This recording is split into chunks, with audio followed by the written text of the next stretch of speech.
Hi, in this video I'm going to discuss discriminant of a quadratic function.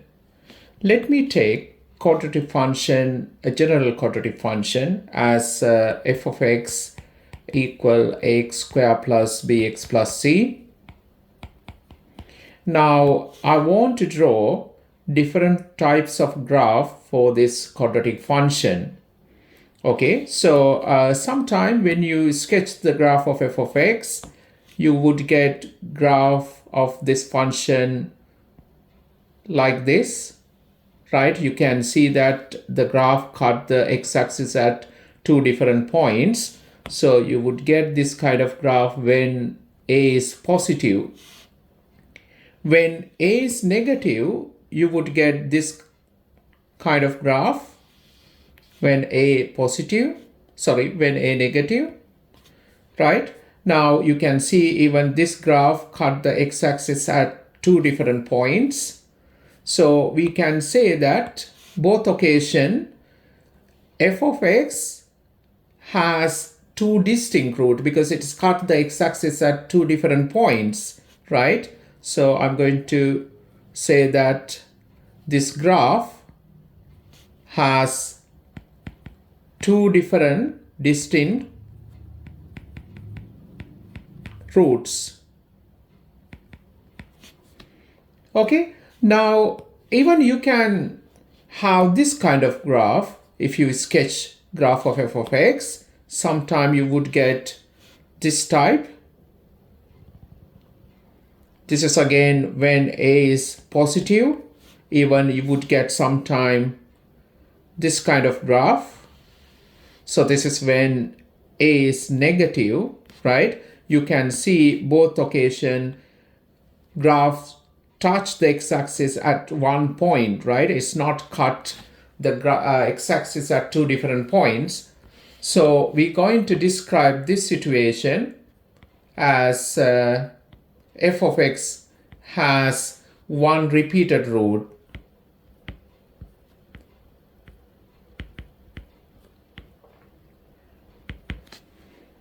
Sometime when you sketch graph of f of x, you would get this kind of situation. You can see that graph does not touch the x-axis or it does not cut the x-axis. This is when a is positive. Sometime even you would get this kind of graph. So this is when a is negative, right? As these two graphs not cut the x-axis or touch the x-axis, we're going to describe this situation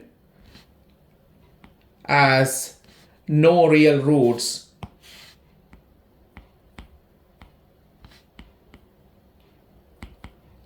Okay, now actually we can decide whether this quadratic function has this kind of situation.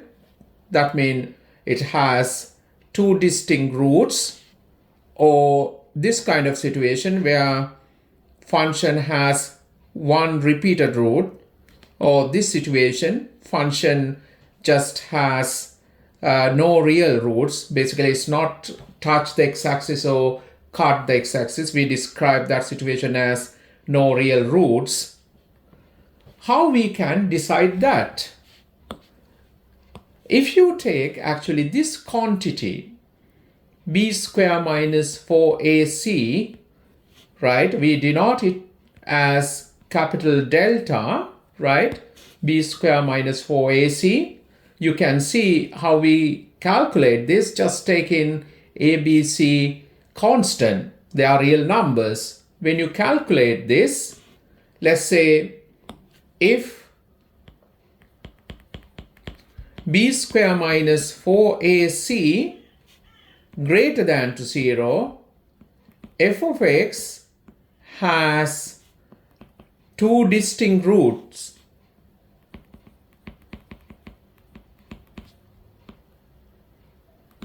So that means we're going to get these types of graphs, right, when b square minus 4ac, that quantity greater than to 0. Or if you get b square minus 4ac equal to 0, f of x has repeat roots, right? One repeat root, we can say, has one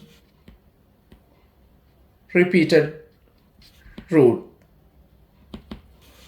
You can see it here, right? So when f of x has one repeat root, graph should touch the x-axis at one point. So we can decide that by observing b square minus 4ac, if you get 0, it has one root.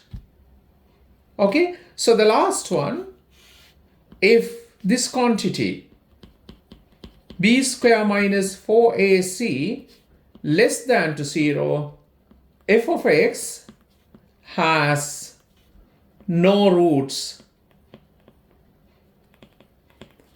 So, which described here by these two graphs, right?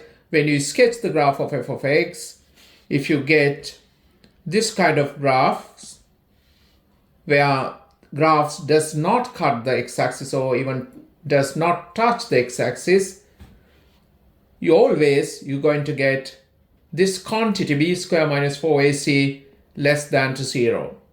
So therefore, actually the conclusion is to determine nature of roots of this function, just you need to observe, you need to calculate this quantity. Okay?